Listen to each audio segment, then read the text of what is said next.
Puts the work quickly. Down to 6 seconds. Carr going down again. And it's Quentin Williams this time for the Jets. Over the middle in the air, picked off. Brian Poole to the end zone, touchdown. The punter to beat, and the punter brings him down. Braden Mann saved a touchdown most likely. Looks right, fires a bomb down the right sideline again for Mims. What a catch! And welcome back to another episode of the Cool Your Jets podcast. We're your hosts, Ben Blessington and Michael Nania, with another head coaching candidate profile. This time, it's a big one. Matt Campbell, Iowa State's head coach. Michael, when you ask Jets fans who their number one pick is to be the next head coach of the Jets, it's pretty unanimously Matt Campbell. And it's not so much whether the Jets want Matt Campbell. It's more so, would Matt Campbell want the Jets? What are your thoughts on Matt Campbell as the potential next head coach of the New York Jets? Yeah, it definitely seems like he's been the most popular pick so far among Jets fans. I think everyone at Jets X Factor picked him except me as his number one, although I do like him quite a bit. But yeah, he definitely seems like the most hyped guy, great, leader, a guy who can come in and be that culture changer that the Jets really need. Yeah, most definitely. He has the head coaching experience. You mentioned culture. He's an offensive guy. There are questions about whether or not he can make the jump from college to the NFL, from Iowa State to New York, but certainly an intriguing candidate. And as we've done with all these, we bring on somebody who knows a hell of a lot more about these candidates than we do. We are lucky enough to be joined by Cyclone Fanatics, Jared Stansbury. Jared, how you doing, man? Not too bad, guys. Thanks for having me. Well, thanks for taking time out of your day. I know you said you were in the middle of a move, so we really appreciate you taking 20 or 30 minutes to talk to us about Campbell. And you said in your DM to us that you doubt that Matt Campbell, when we reached out for an interview, you doubt that Matt Campbell would even consider taking a Jets job, an NFL job, or leaving Iowa State. Do you stand by that? I mean, if you had to put a percentage on the chance that Matt Campbell were to leave to an NFL job, I mean, what would you say? I think that there would be a less than 5% chance. What makes you say that? I mean, as much as anything, man, like, I've been doing this for, quite a while now. I've been around a lot of coaches and stuff like that. And Matt Campbell's just one of those guys. Like, I don't think he's someone that is really trying to quickly elevate himself. I don't even know the best way to put it. He's not, he just doesn't care. Like, he's not a traditional coach where it's like, you're always just trying to find the next thing until you kind of max out, how far you can go. And he's someone who really truly believes in building something and building a program. His mentor is Larry Karras, who is the head coach at Mount Union out in Ohio, which is a Division III school. Larry Karras was at Mount Union for 30 years. The kind of guys that he looks up to are Bill Snyder, Kirk Ferentz, who obviously has had a lot of success on the other side of the state here. People that, they stick at one job and they stay around and they really build something. They build a culture and they build something sustainable. And, the other thing is, I've just heard how much Coach Campbell has talked about next year's team. I know how excited he is about next year's team and some of the guys they've got coming back. Obviously, some pretty exciting players with Brock Purdy and Mike Rose and so on that, I just don't envision this being a time when he would really consider that kind of opportunity because, you look back these last several years, he's had a lot of chances to take other jobs. He was one of the prime candidates at Florida State. He was approached by Tennessee and Nebraska. And, I think he probably would have been pursued by Texas if he had, if they had wanted to, if they'd not done things the way they did. It wouldn't surprise me if they maybe put some feelers out, but there's also been NFL jobs that have, pursued him and, tried to get interviews with them. And he just has never really showed too much interest in that. So I think eventually maybe, if he was going to leave Iowa State, it wouldn't surprise me if he went to work in the NFL. But I honestly think that it might be as more of a GM type role or, someone who is in the front office more than it really would be as a coach. Yeah, I mean, you mentioned Campbell turning down NFL jobs. The Jets requested him in 2018 and he turned it down. It's tough to say. I mean, I would say that this is a better job than it was in 2018, but there's still a lot of question marks. And he kind of reminds me like a guy like Pat Fitzgerald, who from Northwestern, who, like you said, wants to stay at one place, wants to build a culture. I mean, you look at the team that he's built from nothing into something.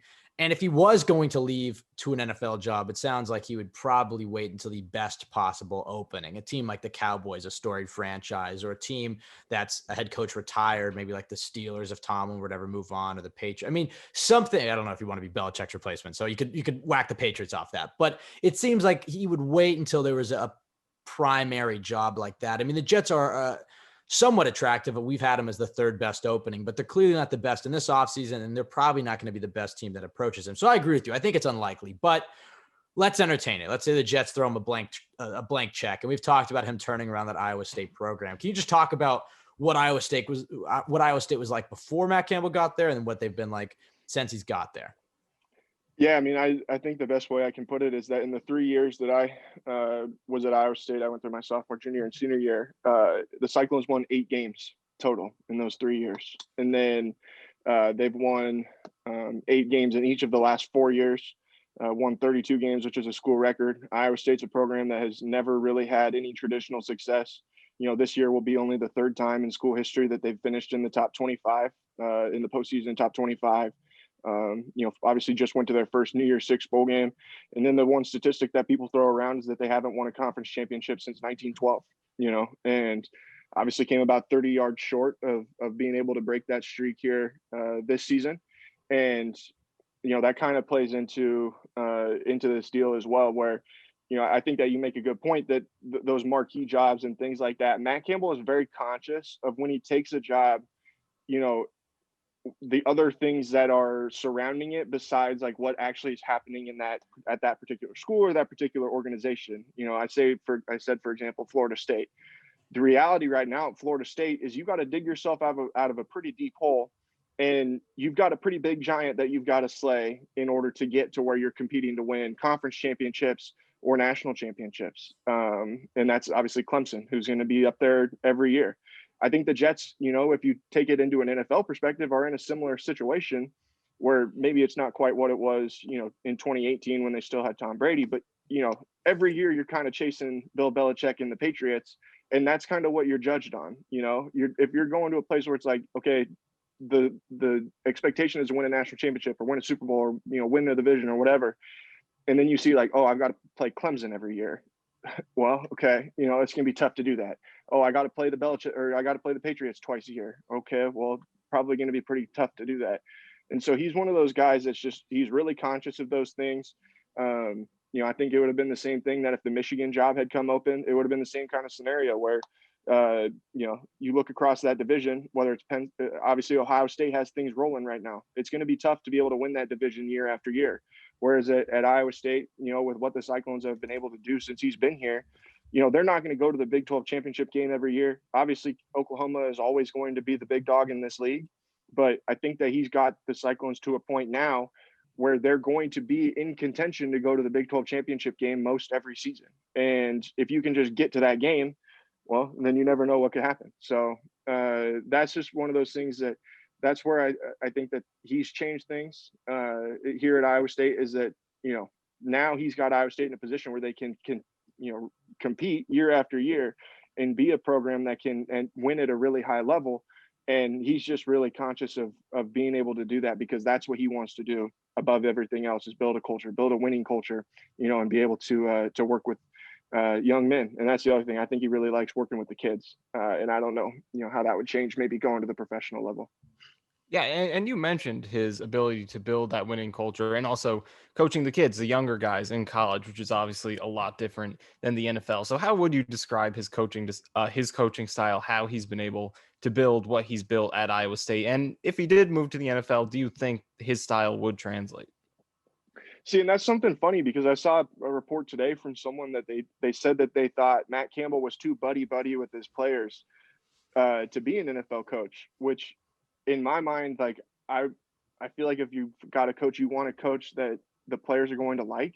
I don't know why that's a negative, but that's the kind of guy that he is. He's a relationships guy. He builds close relationships with people. He looks for the kinds of people who are going to fit into his culture above, maybe necessarily taking a kid who is a really good talent, but is going to be a pain in the ass, and that's just how I think he would probably approach things, which I think it's probably tough to do that in the NFL. You have to probably be a lot better of a manager of egos and all that kind of stuff than what, whereas in college, it's like, this is what our culture is. You come here and you conform to us. Probably kind of what the Patriots have been able to do over all of these years. But at the same time, you're working with a lot bigger egos. You're working with older guys. And it's probably harder to do things like that than it is with an 18-year-old. So, I just think that he's someone he's so, centered around building close relationships with people, getting, all about trust and getting his players to trust him, trust his coaching staff, and then him being able to trust his players. So that's where I think that's how he's been able to have that success at Iowa State, is he's gotten some of these guys, the Allen Lazards, who's obviously had a great season with the Packers, the David Montgomerys, who's playing really well with the Bears, and all the way down the line of guys that have come in and really bought into that and building those relationships and accountability and all that kind of stuff. And it's not like, he's not someone who wants to harp on someone to make sure that they're doing the right thing. He wants it to be player driven and stuff. And I feel like that's probably hard at the professional level to get into a position like that, to where you can do that year after year. Is the managing egos part of your biggest concerns for Matt Campbell to make that transition? I mean, obviously that's one of them, but are there any other concerns that you have about Matt Campbell going from Iowa State to a big market like New York to be a head coach of a losing franchise? I mean, you said that he actually might prefer a little bit of the less expectations, so that he can build his program the right way and not feel like he has to rush results. But when you're in New York, I mean, the fans will turn on you quickly. And obviously people are impatient. So, yeah, I mean, obviously managing egos is a big concern, I guess. But what are some of the other concerns you have about Matt Campbell making that jump? Yeah, I think that is – I do think that in New York, just his style might not play very well. One, he's very coach speaky, and I mean, as someone who has transcribed basically every interview that Matt Campbell's ever given in the 5 years that he's been at Iowa State, there's a lot of times where you'll sit and listen to him talk, and you're like, in the moment, you're like, man, this makes a lot of sense. And then you sit there and you read it back and it's like, this doesn't make any sense at all. He can talk in circles like that. So I don't know how well that would play with the Jets media. I mean, we've sat through Adam Gase, so I think anything's better. That's fair. But, I think it's one of those things where his program is kind of a slow burn because you need to build that trust, like he doesn't just show up all of a sudden and it the switch flipped and it works now, and, that's the thing that I would always wonder about him as an NFL coach, is if, especially in a place like New York, are they going to have the patience to allow him to build the infrastructure for what he wants it to become, and the other thing, I don't think from a football perspective, I don't think Matt Campbell would have a problem because, you talk about getting a guy who's a CEO or getting a guy who can be kind of a top level manager more than being a great football mind. I mean, I don't think that anybody out there is going to question whether or not Adam Gase knows about football, because he's obviously got some pretty smart people that have endorsed him as a football mind in the past. But to be that head coach, in my mind, you got to be a guy who's a CEO. I think Matt Campbell, that's exactly what he would be in the NFL. So he's a CEO. He's someone who's, putting people in the best positions to be successful. But it's I don't know that if it didn't work right away, or if it took a couple of years to really start to, kind of turn like that and to get the people in that you need to make that, style really successful.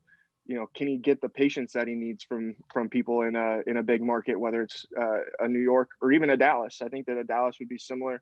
I see him, if he was ever going to take an NFL job, it would be, like Cleveland, where obviously he's from the Ohio area. He's from right outside Cleveland. That's kind of the team that he grew up being a fan of, or somewhere even maybe of a Kansas City or somewhere like that he could maybe have some success, just because the light isn't quite as bright every day as it is in a New York or another huge market like that. And you already mentioned one of the biggest keywords that we brought up in, I think, every single one of these podcasts, and that's CEO. That's what we're kind of looking for in the next Jets head coach. Like you mentioned, Adam Gase. Obviously, the offensive play calling not great, but there's a reason he's there. He knows his stuff in terms of football. It's just the leadership, the main part of being a head coach that he doesn't have. And I think that's why a lot of Jets fans are drawn to Matt Campbell, that he can be that CEO, lead the entire team, change the culture. So including that, and in addition to other things, what do you think are some of the top traits he has that could make him a good NFL head coach? Yeah, I mean, I think that's a big one. Is just he's a leader of men. He's someone that he has a unique ability to get people to believe in him. And there's like this. People say that someone has it. They've got it, and you don't really know what it is until you see it, you know. Like Matt Campbell, when you spend 10 seconds around him, you're like, man, I would run through a brick wall for this guy. And like people are drawn to him. So I think that that's like one of his biggest strengths is he's someone that, you know, can convince you, you know, at a place like Iowa State, when he first got here in his opening press conference, he starts talking about championships. Again, like Iowa State has not won a conference championships in 1912. We don't think about championships very much in Ames, Iowa, or at least we didn't. But that's the thing that he talked about right away. And I think, you know, he did his opening press conference and I was like, man, this guy can really talk. Like I hope he can coach football as well as he can talk. But I remember he came and talked at a basketball game that Iowa State was playing, and he talked in front of the fans. This was like when he was introduced to them. And the speech he gave, and I can't even really remember the details, but I remember looking at my roommate that was with me at this basketball game. I said, if anyone is ever going to win a championship at Iowa State, it's that guy. And I don't know why, but that guy makes me think that they could legitimately win a championship at Iowa State. And obviously now they're a lot closer to that now than what they ever were. And he gets people to believe in his vision, and he gets people to, you know, fall in line with what he thinks can happen at a place that it's never happened before. And so I think that's one of his biggest traits. And the other one is I think does a really good job of understanding his weaknesses. He's not going to try and be, you know, he's not going to try and be this offensive guru. Like I think he is an offensive guy. He's obviously coached at a lot of on the offensive side of the ball at several different places. But I don't think anybody's going to sit here and say like Matt Campbell is one of the best offensive minds in college football. You know, he's a good one, and I think that he's smart. But I think he's a lot better at finding people who are smarter than him and putting them in the best position to be successful. So that's what I think he would be good at the NFL level, is like trying to find the best people that he can and surround himself with them, because he's not so insecure that it's like, I don't want to find good people. I just want to find yes men. He's like, no, I want to find the best people possible, and I want to put them in positions to be successful, and then, you know, help them put the people under them in the best positions to be successful, and so on down the line. So I think that would be something that, you know, at the NFL level would be really good for him. That's why I think that people probably look at him and are like, this guy could be an NFL coach. But it's just, you know, obviously I mentioned all the things that kind of go into that. So that's why I feel like coaches, like NFL people are drawn to him, is because he is very understanding of his weaknesses, and he's not a guy who's like going to try and force something on someone. You know, he's not going to come in and say, I'm the head coach, I'm going to call the plays. He's like, I'm going to go and hire the best guy I can to call the plays. I'm not going to try and call the defense. Like, I'm going to try and go and find the best guy to install the best defense. And, you know, and I just think that that's, you know, something that is missing a little bit in football now, where there's not that many coaches that have so little ego that they're just like, I'm going to go find someone smarter than me. There's a lot of them that are like, well, I'm the smartest guy in the room, so I need to find the guy that thinks the closest to I do. And Matt Campbell is not one of those people. We did have one of those people for the last 2 years. Yeah, exactly. Jets fans know all about those types of people. Obviously, everything you said here is exciting when you think about him as a head coach. And you kind of mentioned his offense. Do you think, and you kind of addressed it a little bit, but if he were to become a head coach, do you think he would try to carry over his own offense? If so, how would you describe it schematically, and can it translate to the NFL? Or do you think that he would try to hire an offensive coordinator that would bring his own offense completely? Like, would Matt Campbell, if he became a head coach, have any influence on that offense? Or do you think he would be pretty hands-off on that and try to run the entire team? So I think that there's 2 points really to explain this. And the first one is that, you know, Matt Campbell is one of those guys. He has a saying, it's players, formations, plays. So he's going to look at the guys that are on his roster. So he looks at the players and he's like, okay, what are the best formations that we can put these players in, you know, to get our 11 best players on the field on that side of the ball. And then we're going to run plays that put out of those formations that give us the best opportunity to utilize the 11 best players that we have. So, and he's not going to try and put a square peg into a round hole. He's going to build what he does off of the guys that he's got. So I think that's the first thing, is it's like, he would try and find someone who is an offensive coordinator that's like, they look at it like that. So, you know, for instance, like with the Jets, you know, assuming that if Sam Darnold is the quarterback or whoever it is that they maybe take, you know, highly in the draft, they're going to look at that guy and it's like, what does our quarterback do well? Okay. How do we put our quarterback in the best position to succeed? And then so on down the line at every position. What do we need to do with this guy to put him in the best position that we can to succeed? And how do we make these guys complement each other in the best way possible? But I will add that he is one of those guys that, and he's been this way from the very beginning. This was one of the things he talked about in his opening press conference was you're going to run the ball. And if you can run the ball and you can stop the run on the other side, then more often than not, you can win. And that's that way at the college level. It's that way at the NFL level as well. I think even, you look like at the Chiefs, like obviously that's a team that is close to us here in Iowa. We don't have a professional team, but when the Chiefs have been at their best, it's because they're able to run the ball in addition to Patrick Mahomes being a magician, and if they can stop the run, like what they were able to that last year and weren't able to 2 years ago, you see a team that can eventually become a Super Bowl champion.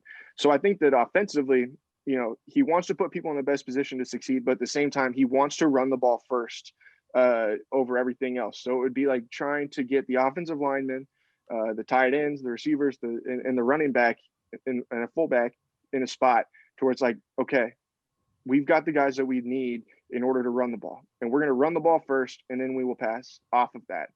And so on down the line. So I think that would probably be the kind of offense that he would run. It would probably be run heavy. It would be predicated on trying to get the run game going, but not in like he's not going to come in and run the I formation, probably not be like the Titans where we're going to give the ball to Derrick Henry 40 times a game. Unless you have a guy who's like Derrick Henry, who's a unicorn, different breed type player. Yeah, and you mentioned hopefully that his made emphasis. Sense. I totally understand what you're talking about. And you mentioned his emphasis on that run game. So if he did get the chance to run an NFL team, what type of players do you think he would first be telling his general manager, whether it's Joe Douglas with the Jets or whoever it may be? What type of players do you think he'll be looking for to, not just running the offense, but installing his culture? So what type of players do you think he'd be looking for if he were to run an NFL team? I mean, I think obviously, everything starts with in an NFL team. It starts with the quarterback. And I think we've seen Iowa State's offense be at its best when he's got a guy who's more of a quote unquote game manager, and if you can get a guy who's a game manager, but like is an elite level type of game manager, then you can see this offense really start to take off. Like when Brock Purdy is at his best when he's playing in a game manager type way, but he's just really good at it, And so you get that guy to buy into that mindset that it's like, I'm not the one who has to carry the team and be doing crazy things all the time and like making insane plays. It's like, no, I just need to go out there and I need to, on first down, I need to get us 6 yards. On second down, I need to get us 4 yards and like just keep, staying on schedule all the time and not trying to be, someone who's just this, crazy player. It's like, obviously you can get a crazy player, like that's good, but you want a guy who's just going to buy into like keeping the offense on schedule. So that's the first one. Offensively, he wants to be physical. So you want to get guys up front that are going to be, physical blockers in the run game, are really going to be able to move people around and push people down the field up front and try and wear people out. A good example of that from an Iowa State perspective is this game they just played in the Fiesta Bowl where, I think they ran the ball over 50 times against Oregon.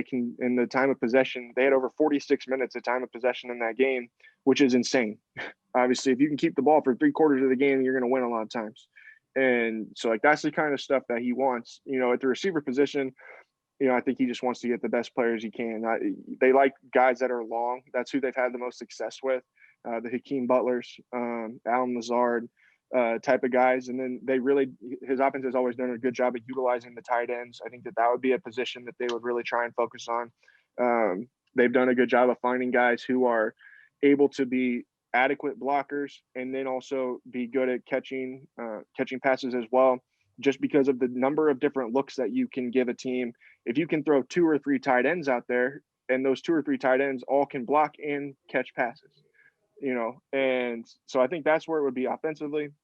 And then defensively, it would really probably depend on the kind of system they would run. I don't know that they would take Iowa State's defensive system. Iowa State's defense is different from like what you even see anywhere in college football with the 3 high safeties.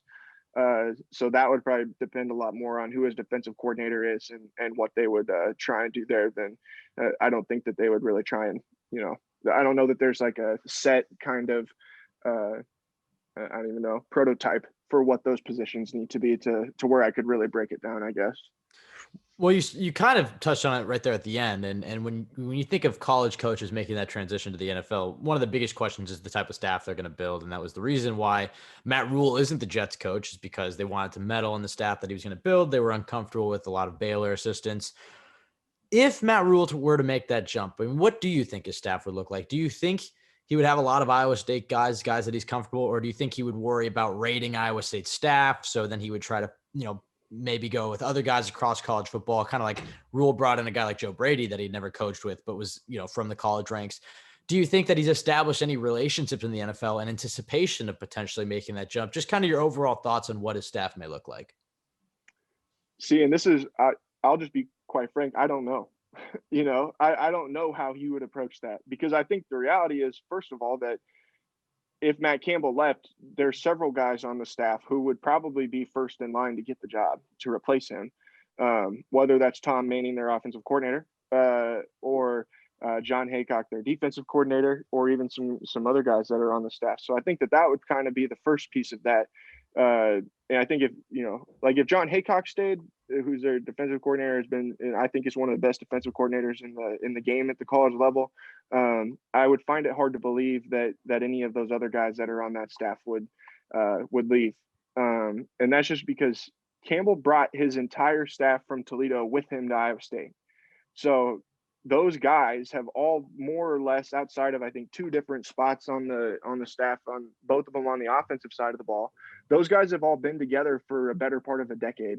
And I can't see many of them leaving anytime soon. They like what they've done together. And, I think that they just like being around each other. So if Campbell left and had that opportunity to bring them all with him, I think that he maybe would, but at the same time, I wouldn't be surprised if Iowa State tried to keep them, or some of them, and make him the head coach. So it's like I said, I don't exactly know what the best way to approach that would be, just because I think I could see it kind of going either way. I don't necessarily see him leaving and just being like, all right, see you guys, good luck, but at the same time, I don't know what his connections are at the NFL level and necessarily how that would work, I guess. And so to bring it all together, if Matt Campbell were to get an NFL job, whether it were with the Jets or somewhere else, what would your pitch be to that team's fan base on what they were getting with him? Just listen to him. When he comes in and he starts to tell you guys about, winning championships, and, when he starts talking about building a culture and what needs to be done to do that, trust him. He's a guy who, I'm a Sixers fan, so when he came in and started talking about trusting the process, and now it's all about that. But that's just the kind of guy he is. And like I said, he can be frustrating at times because of the way that he uses so much coach speak. But at the end of the day, if you trust in his process, it's pretty well proven that eventually it will work, at least at the college level. So I don't know. I think that if you trust Matt Campbell, things are probably going to work out more often than not. So that would just kind of be my big pitch, is just trust him. If it doesn't work out, it doesn't work out. But more often than not, with that guy, I've learned that it does.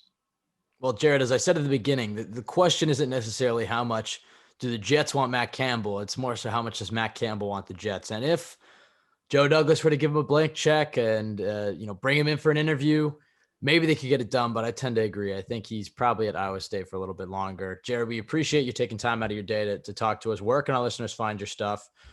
We may have some Iowa State fans. I mean, with the amount of people requesting us to do a Matt Campbell podcast, we probably have to have at least 100. So just let the listeners know where they can find you. Yeah, for sure. They can find me at cyclonefanatic.com.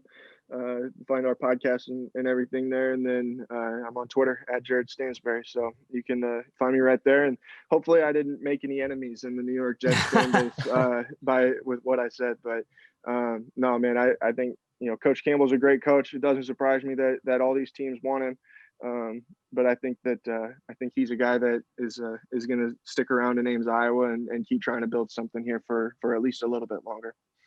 All right, Matt Campbell, ladies and gentlemen, tweet us at CYJ Pod your thoughts on Campbell as the next potential head coach of the New York Jets. Do you think he would leave Iowa State to go to New York, and how would that hire work out if he were to make the jump to the NFL? You can follow myself at Ben W. Blessington on Twitter. You can follow Michael at Michael_Nanny. You can find this podcast wherever you listen to podcasts, iTunes, Spotify.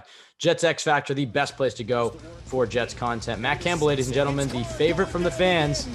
Can the front office get it done?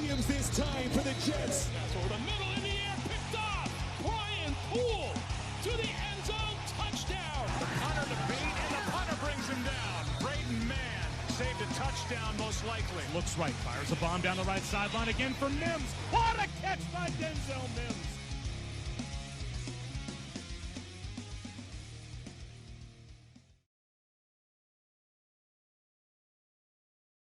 Mims.